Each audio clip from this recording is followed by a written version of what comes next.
Muito bem, meus irmãos, nós vamos então retomar a nossa caminhada pelas páginas da primeira epístola de Paulo aos Coríntios, não é?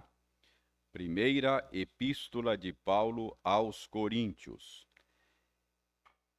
Esta carta tem sido objeto do nosso estudo nas noites de quarta-feira. E nós temos dado a esta série de estudos o seguinte tema: problemas de uma igreja local. E chegamos ao capítulo 13 da carta de Paulo aos Coríntios, a primeira. Nós já lemos, o Ildeí já leu conosco o capítulo 13. Então a gente já vai ganhar tempo e não precisamos reler o capítulo 13 e já podemos entrar na análise dele. Obviamente, embora já tenhamos feito um rápido exercício devocional, orando, cantando louvores, nós vamos orar mais uma vez pedindo ao Senhor que abençoe o nosso tempo de estudos, ok?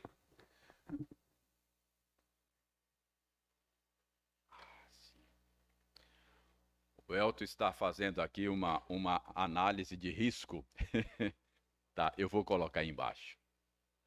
Por favor, Elton.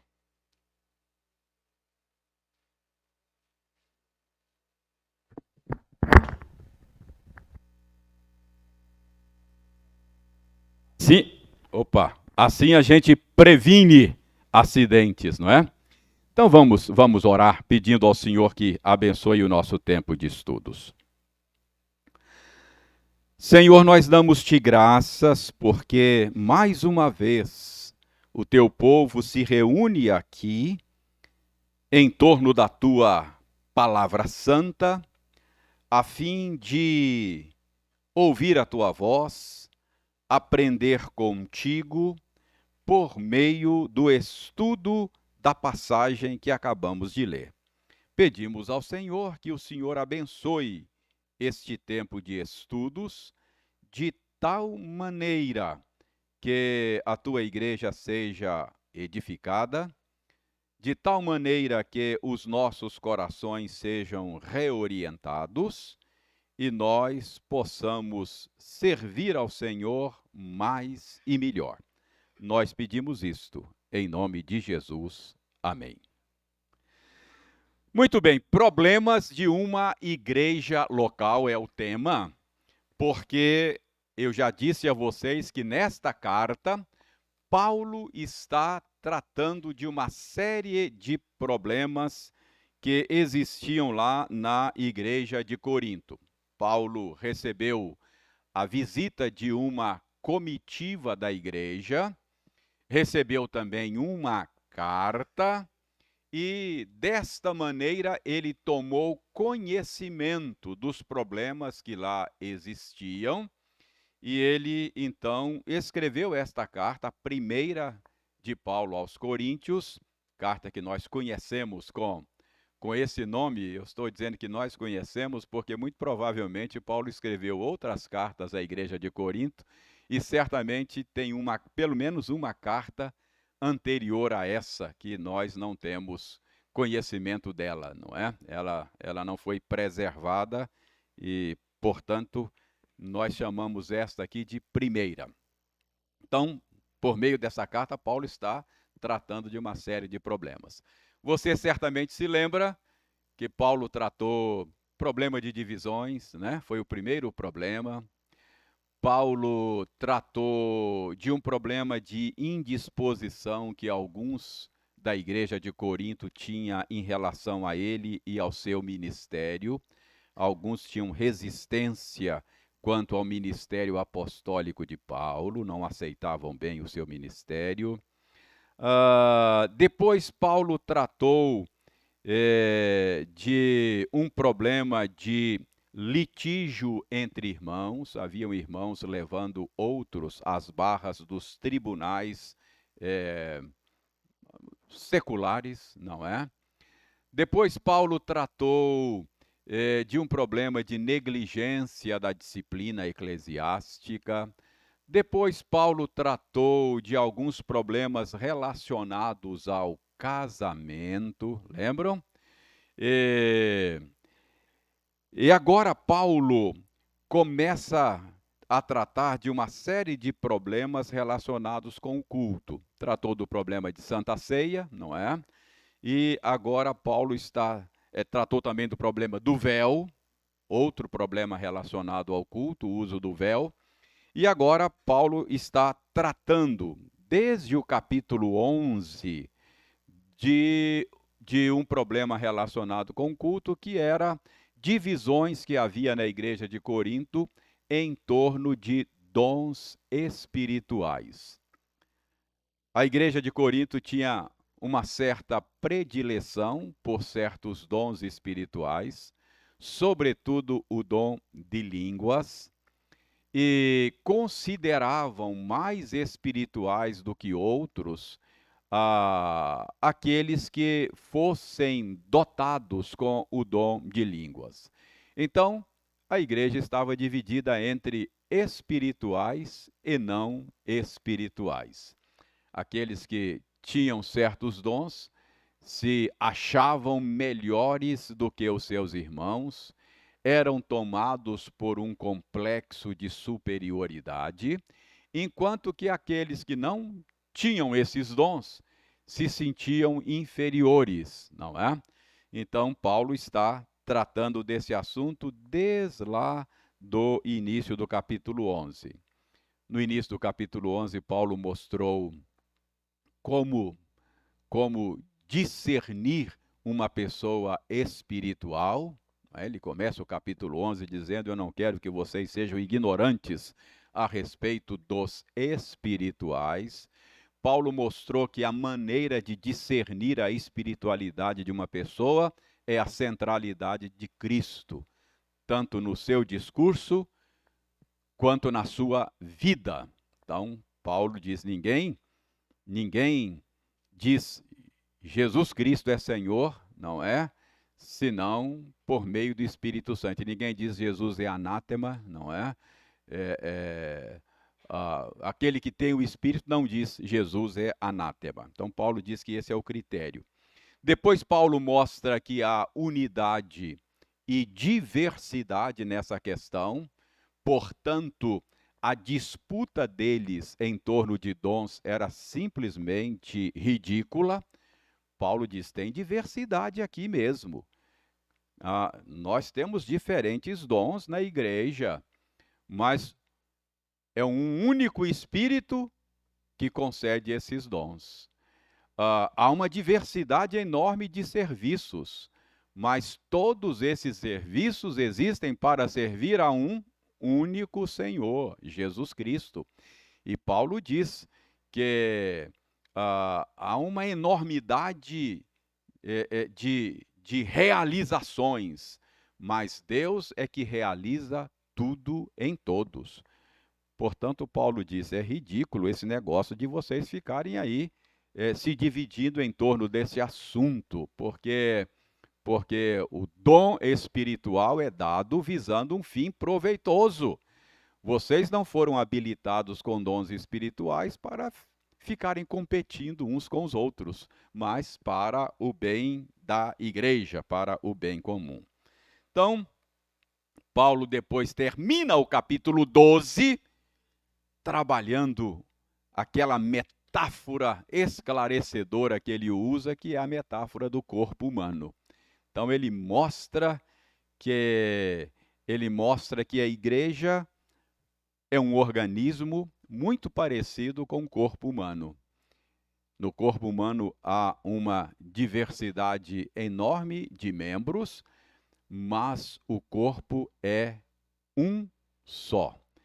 E essa diversidade é bela, ela é boa e portanto, se todo o corpo fosse feito de um único tipo de membro, por exemplo, se todo o corpo fosse mão, ele empobreceria e ele deixaria de ser corpo.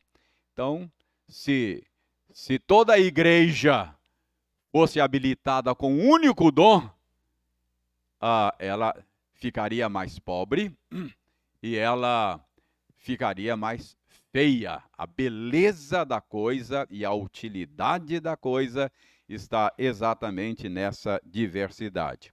Aí Paulo encerra o capítulo 12 usando esta metáfora. Chegamos ao capítulo 13. E aí a gente pensa assim, parece que Paulo agora não está mais falando de dons espirituais, não é verdade?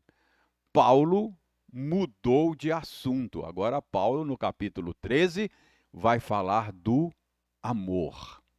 Não parece que Paulo mudou de assunto? Mas aí a gente chega lá no capítulo 14, Paulo volta a falar dos dons espirituais. Teria Paulo aberto um parêntese, não é? Para falar do amor e depois voltar ao assunto dos dons? Certamente que não. No capítulo 13, o assunto de Paulo continua sendo os dons espirituais. Paulo continua preocupado com aquelas divisões que estavam acontecendo lá na igreja de Corinto em torno dos dons espirituais. Na última aula, nós vimos que isso pode ser percebido no modo como Paulo termina o capítulo 12. Versos 30 e 31. Eu leio e você acompanha aí. Paulo termina com... vou ler o verso 29 também, porque ele faz parte dessa unidade. Paulo termina o capítulo 12 com uma série de perguntas retóricas. As perguntas são as seguintes. Paulo diz: porventura são todos apóstolos? Ou todos profetas? São todos mestres? Ou operadores de milagres? Têm todos dons de curar? Falam todos em outras línguas? Interpretam-nas todos? Então, estas perguntas são perguntas retóricas. O que são perguntas retóricas? É uma maneira de fazer afirmações de forma interrogativa. Paulo não está perguntando nada, Paulo está afirmando, não é? Cada uma dessas perguntas tem uma resposta óbvia. E a resposta óbvia é não, é claro que não, não é? Então, Paulo diz, são todos apóstolos na igreja? Não, claro que não, não é? Ele diz, são todos profetas? Claro que não. Todos mestres? Todos operadores de milagres? Têm todos o dom de curar? Falam todos em outras línguas? Interpretam-nas todas? Todos? Paulo diz, é claro que não. Então, essa diversidade está deixando de ser percebida por vocês aí em Corinto. Vocês vivem obcecados por um único dom, não é? Como se fosse possível na igreja você ter apenas um tipo de dom em funcionamento, não é? E aí Paulo diz no verso 31, entretanto, procurai com zelo os melhores dons. Então Paulo diz, olha, é óbvio que Deus instituiu o corpo de Cristo com base na diversidade de dons. Nem todos têm todos os dons, nem todos têm um único dom. Há diversidade. E vocês vivem obcecados, buscando com zelo os melhores dons. Eu disse a vocês na semana passada que o verso 31 pode ser entendido de duas maneiras diferentes, por causa da grafia do verbo procurar. Entretanto, procurai com zelo os melhores dons. A grafia do verbo no grego, o verbo procurar, tanto no modo indicativo quanto no modo imperativo é a mesma. Então, se você vir o verbo grafado no imperativo e vir o verbo grafado no indicativo, a grafia é a mesma. Então, você só vai saber se deve considerar o modo indicativo ou imperativo pelo contexto. Entendeu? É mais ou menos como a palavra manga no português. Se você não tiver o contexto, você não sabe se é manga de chupar, se é manga de camisa, se é um pasto pequeno, né? O cavalo está na manga para sair amanhã cedo. Então, manga pode ser manga de chupar, pasto pequeno, pode ser manga de camisa. Então, é o contexto que vai dizer o sentido da palavra manga para você, ok? Assim é esse verbo aqui. Ele é grafado da mesma maneira.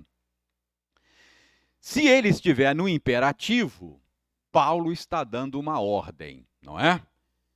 Entretanto, procurem com zelo os melhores dons. É uma ordem. O modo imperativo é para dar ordem. Então, Paulo estaria aqui dando uma ordem. Combina o modo imperativo com o contexto? Eu, pessoalmente, acho que não. Porque nesse contexto, Paulo já ensinou, e nós vimos, que Deus dispõe os membros do corpo como lhe apraz. Ele distribui os dons de maneira soberana. Então não faz sentido você mandar as pessoas buscar um dom melhor ou um dom pior, não é? Então eu acho que não combina com o contexto, porque Paulo já disse que Deus é quem distribui os dons como lhe apraz. Segunda razão, Paulo fala de melhores dons. Tem dons melhores do que os outros?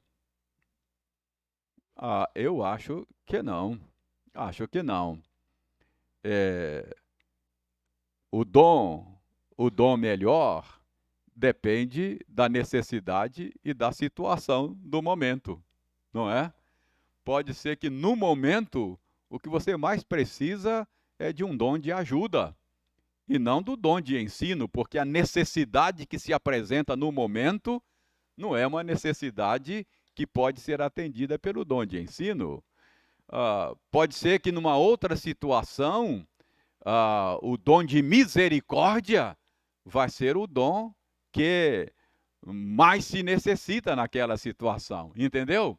Então, eu creio que Paulo falar de melhores dons também não faz muito sentido à luz do ensino geral da Escritura.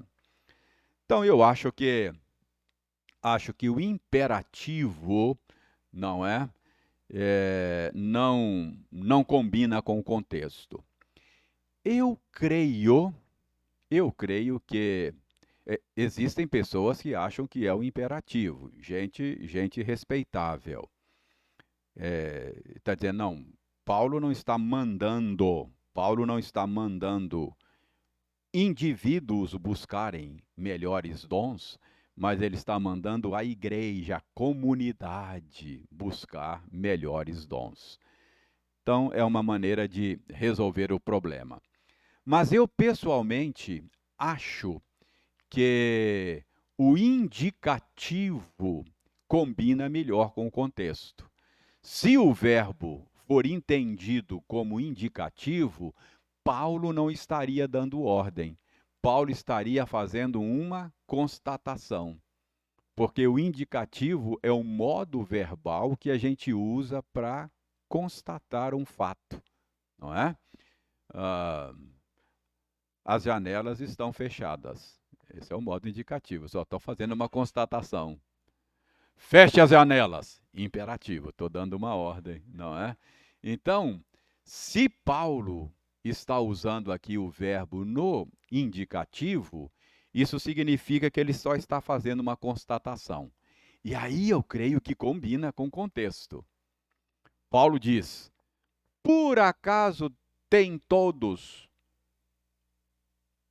um único e determinado dom? Parece que o dom mais cobiçado na igreja de Corinto era o dom de línguas, não é? Então Paulo fala: por acaso o dom de língua está disponível para todo mundo? O dom de apóstolo está disponível para todo mundo? O dom de curar está disponível para todos? Não, Deus não distribui assim. Ele dá a alguns dons, não é? Entretanto, aí faz sentido, ele faz uma constatação. Entretanto, vocês ficam aí obcecados com um determinado dom, vocês buscam com zelo aquele dom que vocês acham melhor, não é? Como se Deus tivesse disponibilidade de um determinado dom para todo mundo. Não, Deus não vai dar um único dom para todo mundo. Ele dá um tipo de dom para ele, um tipo de dom para ele. Pode, quer dizer, esse negócio de você ficar buscando com sofreguidão determinado dom, não combina com o jeito do Senhor agir nesse assunto. Então eu creio aqui que Paulo está fazendo uma constatação. Ele não está dando uma ordem. Paulo só está constatando o que estava acontecendo em Corinto. O que estava acontecendo lá? Eles buscavam com afinco determinados dons que eles consideravam melhores. Então, é uma constatação, não é uma ordem. Aí, feita a constatação no verso 31, ele diz aí, ó, e eu passo a mostrar-vos ainda um caminho sobremodo excelente. O que Paulo está dizendo? Ele constata: vocês vivem aí buscando com zelo os dons que vocês acham melhores. Eu vou mostrar para vocês o que vocês devem buscar. Percebe? Eu vou mostrar o caminho sobremodo excelente. Eu vou mostrar o que vocês devem buscar com afinco e zelo. Aí ele passa a falar do quê? Do amor, não é? O amor é o que deve ser buscado. O amor é o fruto do Espírito. O fruto do Espírito, o amor, é algo que nos iguala a todos, não é? Ou seja, é o fruto que deve ser produzido na vida de todos os crentes. Nem todos têm certos dons, nem todos têm determinados dons. Mas o amor, esse sim, esse deve ser produzido na vida de todos. Então é isso que Paulo vai mostrar agora. Ele vai mostrar que o caminho sobremodo excelente, o que deve ser buscado, diferentemente do que estavam fazendo os nossos irmãos de Corinto, é buscar o amor. Tá claro aí a transição do capítulo 12 para o 13? Paulo não começou um assunto novo. Paulo não abriu um parêntese para retomar o assunto de dons no capítulo 14. Paulo continua tratando do mesmo assunto. Então, tendo mostrado para vocês a conexão que há entre capítulo 12 e capítulo 13, deixe-me mostrar a vocês agora a estrutura do capítulo 13.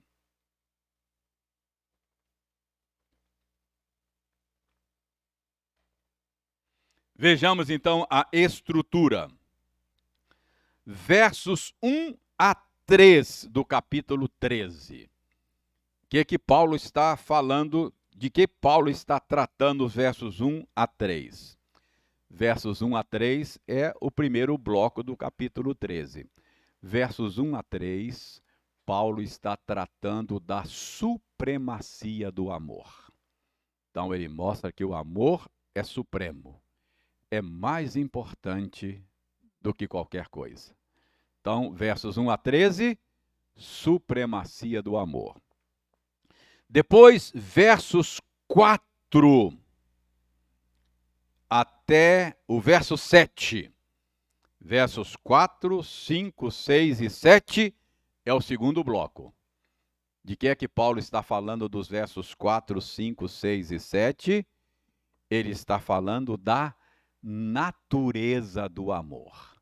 Então ele fala da supremacia do amor.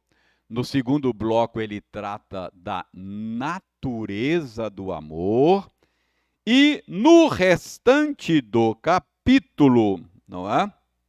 Versos 8 até o final do capítulo 13, Paulo trata da eternidade do amor. Então a gente pode dividir o capítulo 13 nesses três blocos: supremacia do amor, a natureza do amor e a eternidade do amor. Tranquilo aí? Pois não, Elton John? Alguém tem aí o microfone? Não, é porque o pessoal em casa fica reclamando, sabe? Ô reverendo, a gente tem que ficar assistindo aqui o estudo e quando o senhor fica dando a palavra para as pessoas, a gente não ouve o que ele está falando. Aqui todo mundo vai ouvir você, mas quem está em casa não vai ouvir você. O Elton vai nos ajudar aqui, viu, Elton John? E aí, vamos, por amor aos nossos irmãos que estão em casa, viu, Elton John? Ok. Queria saber, assim, porque a diferença, se há alguma diferença entre talento e dom. Porque às vezes é usado, assim, na área musical, né? Ah, a pessoa tem talento para tocar um instrumento. Ah, a pessoa tem o dom de tocar. Biblicamente, se há alguma diferença nesse sentido. A gente sabe que tem vários dons e tem vários talentos, né? Se tem alguma diferença, ou se a hora pode ser usado como sinônimo, ou hora tem usos diferentes. Tá. Você usou a expressão biblicamente. Eu acho que a Bíblia não faz essa distinção assim tão clara. Mas alguns estudiosos, Elton John, têm feito essa distinção da seguinte maneira. É claro que um talento, você pode dizer que é um dom, no sentido de ser dádiva, algo que Deus dá. Mas nós estamos usando aqui o termo dom para falar de uma habilidade que o Espírito Santo concede aos nascidos de novo para o serviço do corpo de Cristo. Então, os estudiosos fazem essa distinção. Eles entendem que o talento é uma dádiva do Senhor, toda boa dádiva, todo dom perfeito vem dele, é ele quem dá, mas talento é algo natural, a gente chama de talento natural. É resultado da graça comum do Senhor. Ele concede a todos indistintamente, nascidos de novo e não nascidos de novo. Enquanto que o dom espiritual não é um talento natural, é sobrenatural. E ele concede aos nascidos de novo para funcionarem no corpo de Cristo, como membros do corpo de Cristo. Então, essa é uma distinção que alguns estudiosos fazem e eu pessoalmente acho que é razoável, faz algum sentido. Entendeu? Ok. Então, vamos ao primeiro bloco do capítulo 13, no qual Paulo trata da supremacia do amor, não é? Versos 1 a 3. Então, vejam bem, os crentes da igreja de Corinto, que viviam buscando de maneira obcecada certos dons, aí Paulo passa a mostrar para eles o caminho sobremodo excelente, não é? E aí Paulo Paulo diz aí no verso 1, não é?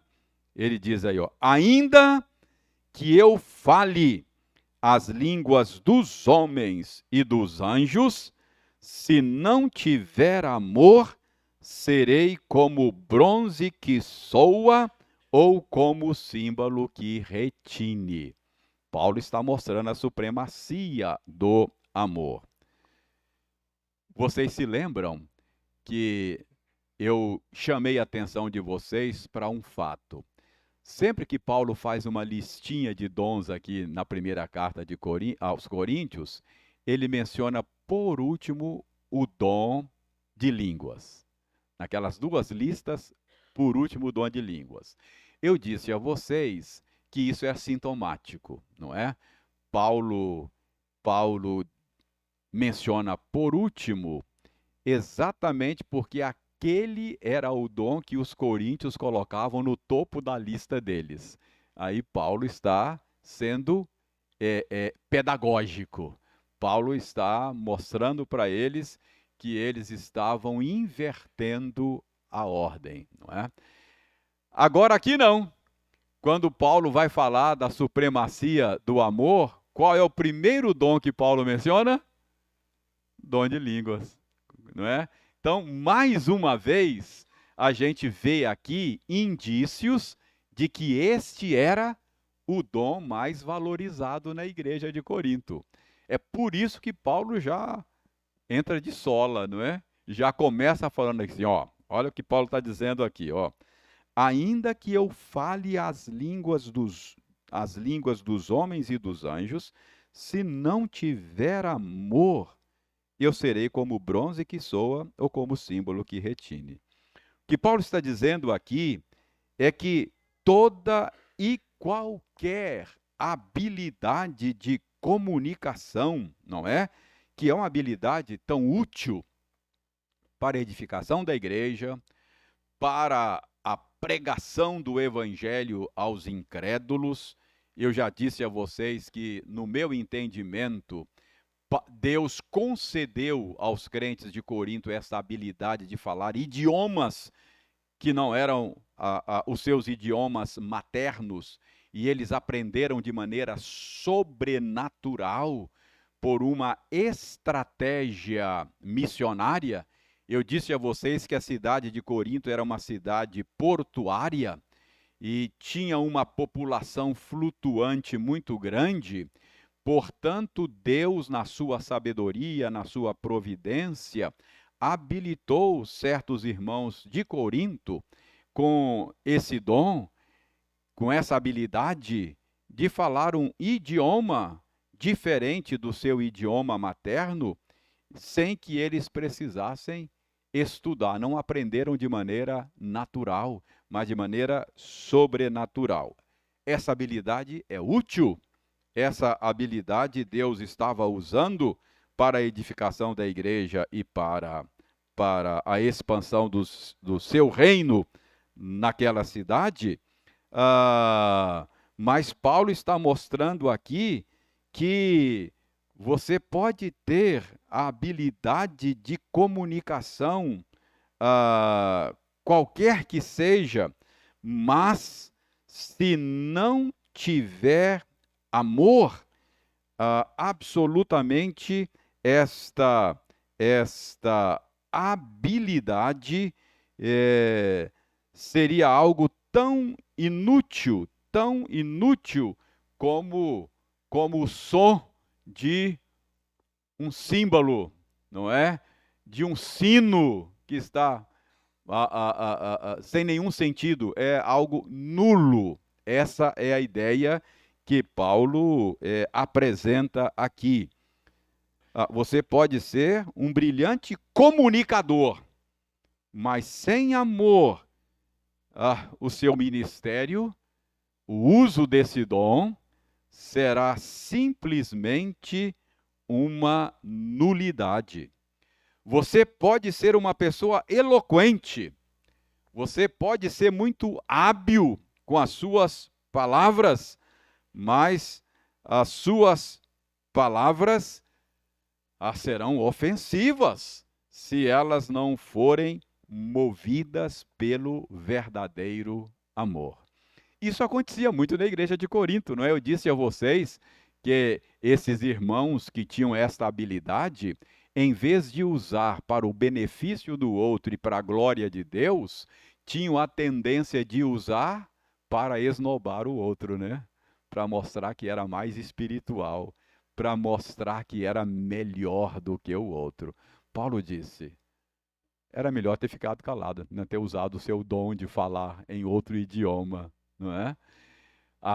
O desamor era tal que nem sequer se preocupavam com um intérprete ou uma tradução para que os outros irmãos que não entendiam aquele idioma pudessem ser beneficiados. Paulo diz: olha, se você não tiver alguém que interprete, os seus irmãos não serão beneficiados. Paulo diz: eu falo em outras línguas muito mais do que vocês, mas eu prefiro falar 5 palavras que vai abençoar a vida dos outros do que falar 1000 palavras só para mostrar a minha habilidade linguística para os outros. Paulo diz: isso é falta de amor. Percebe qual é o ponto de Paulo? Então, o dom se torna inútil se ele não for exercido com amor e para o bem do outro. Então, Paulo está mostrando aqui a proeminência. Deixe-me fazer aqui 2 comentários, não, um comentário rápido. Eu já fiz esse comentário outro dia, quando nós conversávamos sobre natureza de certos dons, mas aqui Paulo diz: ainda que eu fale a língua dos homens e dos anjos. Eu tenho defendido a tese aqui que a natureza desse dom de línguas é a habilidade de falar um idioma humano. Mas tem quem discorde de mim e diz: não, isso aqui é a habilidade de falar uma língua celestial, nada de língua humana. E um dos textos que esses irmãos usam é esse aqui, ó. Paulo falou: ainda que eu fale a língua dos homens e dos... então tem uma língua dos anjos, tem uma língua angelical.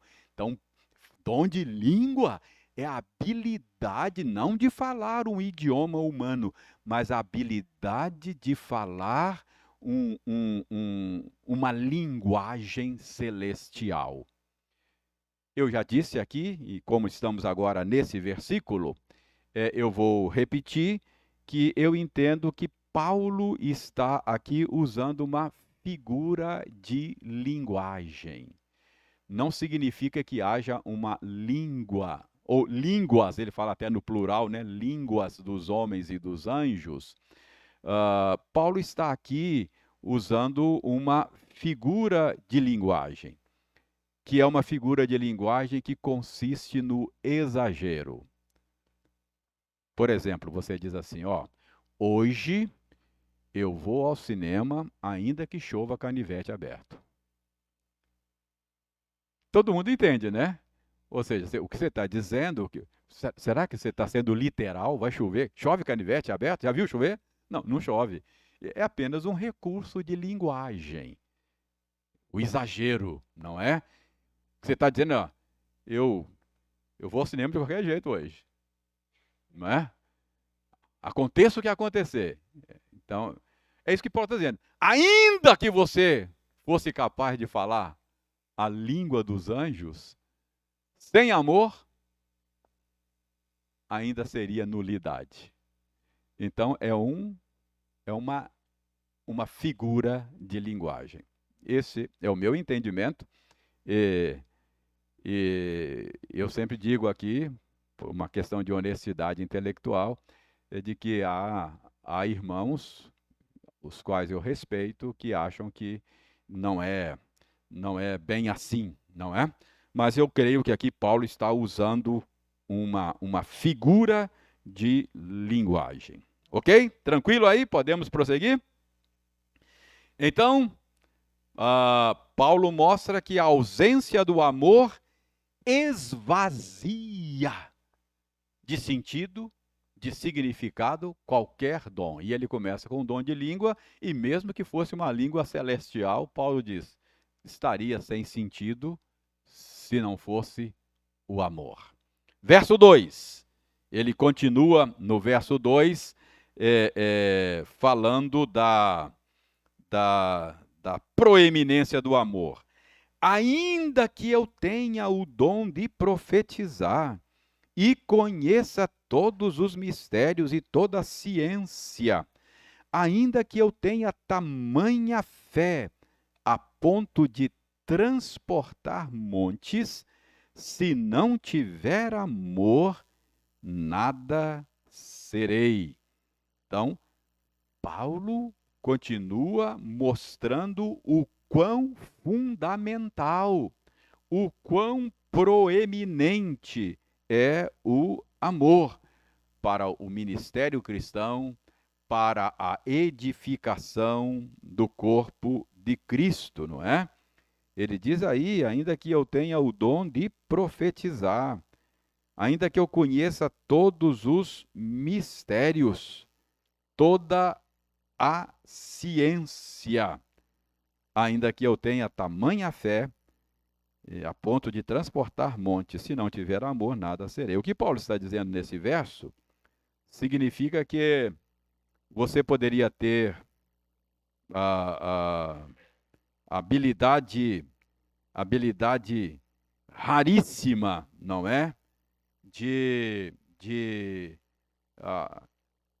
conhecer todos os mistérios, ainda que você fosse um hábil cientista, tivesse todo o conhecimento científico, ainda que você tivesse todo o conhecimento teológico, fosse um teólogo bastante profundo, ainda que você conseguisse dominar, entender todos os segredos, todos os meandros da teologia, ainda que você fosse capaz de dar todas as respostas para aquelas perguntas mais complicadas, não é? Ainda que você fosse uma pessoa assim, sem amor, você seria totalmente inábil para edificar a igreja e trazer qualquer benefício, acrescentar qualquer coisa no reino de Deus. Coisa. Já imaginou o que Paulo está dizendo aqui? Não é que conhecimento teológico não seja uma coisa importante, não é que a ciência não seja algo útil e apreciável, o conhecimento, o que Paulo está dizendo é que essas coisas por si só não podem trazer benefício espiritual no seu ministério. O amor edifica, Paulo vai dizer isso em outro lugar. E esse tipo de conhecimento desprovido de amor, ele diz, ensoberbece. Paulo diz lá que se esse conhecimento não for usado para expressar amor às pessoas, a Deus acima de tudo e às pessoas, Paulo está dizendo que tal pessoa não aprendeu ainda como convém saber. Não basta saber. Eu tenho que saber o que eu faço com o que eu sei. Eu posso usar o que eu sei para me sobrepor ao outro, para humilhar ao outro, para me ensoberbecer. Então, Paulo diz, é melhor que não soubesse. Se você usa o seu conhecimento desta maneira, ele faz mais mal do que bem. Então, Paulo está dizendo: você pode ter todo o conhecimento, toda a ciência, pode ser um teólogo hábil, todavia, se você não tiver amor, o caminho sobremodo excelente, busque o amor e não os dons, você será um zero à esquerda. E para terminar, verso 3, Paulo prossegue mostrando aí que o amor é insubstituível, ele é proeminente, ele é determinante no ministério cristão, na edificação da igreja. Ele diz: ainda que eu distribua todos os meus bens entre os pobres, e ainda que entregue o meu próprio corpo para ser queimado, se não tiver amor, nada disso me aproveitará. Você poderia ter o dom de repartir, que é um dom. O dom de repartir, o dom de contribuir, dom espiritual. Você poderia ter o dom de repartir, ter um coração generoso, um dom elevado à enésima potência. Paulo diz que você poderia até doar a própria vida, olha só, para ser sacrificada de maneira violenta, dolorosa em lugar dos outros. Mesmo assim, sem amor, você seria uma pessoa cujo ministério nada acrescentaria à igreja. Então, o que Paulo está dizendo aqui? Ele está dizendo que o seu ministério na igreja, que o exercício dos seus dons, que o seu serviço a Cristo, nada acrescenta se não for motivado pelo amor. Então, Paulo está dizendo que é o amor que, em última instância, habilita você a participar da obra que Deus está fazendo na igreja. Então, Paulo, deixa eu ver onde é que eu faço o melhor corte aqui. Ok. Verso 3. Então, Paulo, versos 1, 2 e 3, o que Paulo está fazendo? Está mostrando que o amor é mais importante do que os dons.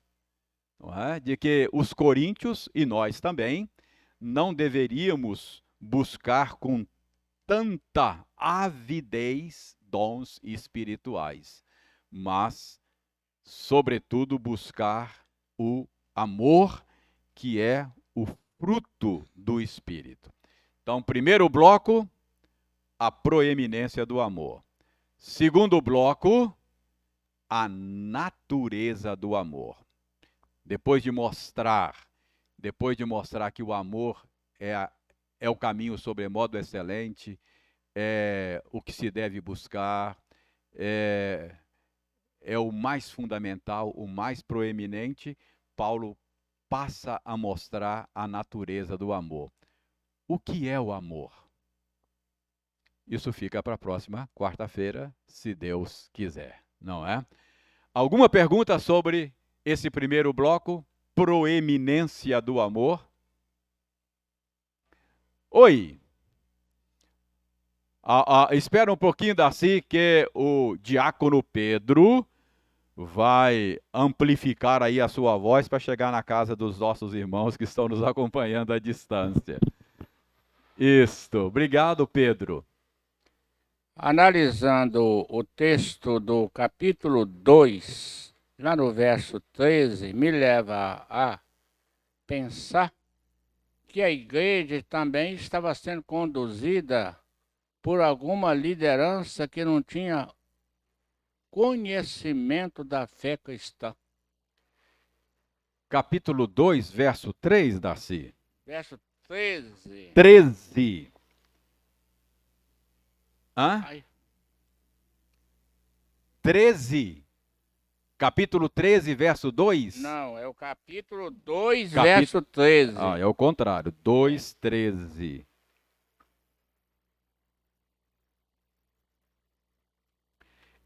Darcy, acho que não. É, Nos 4 primeiros capítulos dessa carta, Paulo está tratando de uma divisão que surgiu em torno do nome de líderes. Então, a liderança está aí. Paulo está dizendo, olha, vocês ficam dizendo, eu sou de Paulo, eu sou de Cefas, eu sou de Apolo. Então, havia partidos na igreja em torno dos nomes dos líderes. Mas não por culpa dos líderes. Isso era por culpa do próprio rebanho. Não era, os líderes não promoviam isso. Então Paulo está inclusive aí corrigindo isso. Então Paulo está dizendo aí que ele ensinava um tipo de sabedoria, que é o verso que você mencionou, não é? 2:13, ele diz assim, ó. O que Paulo está dizendo aí, ó? Disso também falamos, não em palavras ensinadas pela sabedoria humana, mas ensinadas pelo Espírito, conferindo coisas espirituais com coisas espirituais. Qual é o contexto aí, Darcy? O contexto é o seguinte: os coríntios não eram fascinados só com dons de língua, não. Os coríntios, como gregos que eram, eles eram fascinados com a filosofia, com a retórica, não é? Então, dizem os estudiosos que os gregos, eles torciam para as escolas, eles eram adeptos e torciam para as escolas filosóficas, igual o brasileiro torce para futebol.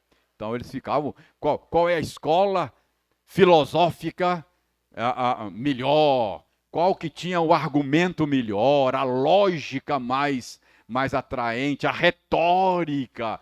Então, Paulo chama isso de sabedoria do mundo, que é um conhecimento meramente natural. E aí Paulo está dizendo, olha, nós os apóstolos oferecemos sabedoria sim, mas é um tipo de sabedoria diferente. Não é essa sabedoria que é meramente uma conquista do intelecto humano. Não é essa sabedoria que é meramente uma conquista cognitiva nossa. Paulo diz, a sabedoria que nós ensinamos, nós os apóstolos, é uma dádiva do Espírito Santo. Ele chega a dizer, a sabedoria que nós ensinamos, nenhum dos poderosos desse século conheceu. Porque se eles tivessem tido essa sabedoria de Deus espiritual, eles não teriam matado o Senhor da glória. Eles teriam se curvado e adorado o Senhor. O que faltou aos poderosos desse século? Quando Jesus se colocou entre nós, encarnado, eles olharam para Jesus e falaram, é um impostor, tem que morrer. O que faltou a eles? Essa sabedoria de Deus, não é? Se eles tivessem essa sabedoria do alto, em vez de matar Jesus, o que eles iam fazer? Adorá-lo. Mas essa sabedoria não é conquista humana. Isso é obra da graça. Darcy, Jesus é precioso para nós, não é porque nós somos mais inteligentes do que os outros, não. Ele é precioso para nós, porque Deus revelou isso para nós. Não foi carne e sangue quem tu revelou. Não é isso que Jesus falou para Pedro? Enquanto os outros diziam, é o impostor, tem que morrer. Pedro falou, tu és o Cristo, o Filho do Deus vivo. Jesus falou, ok, você acertou. Mas não foi carne e sangue quem revelou isso para você. Pedro, você só me vê como o Senhor da glória por obra e graça do Senhor. Graças a Deus, né? Tem gente mais inteligente do que nós que não vê Jesus assim. Então é isso que ele está dizendo aí. É um tipo de sabedoria diferente da sabedoria desse mundo. Obrigado, Daci. Foi bom. A sua intervenção nos deu a oportunidade de falar dessas coisas.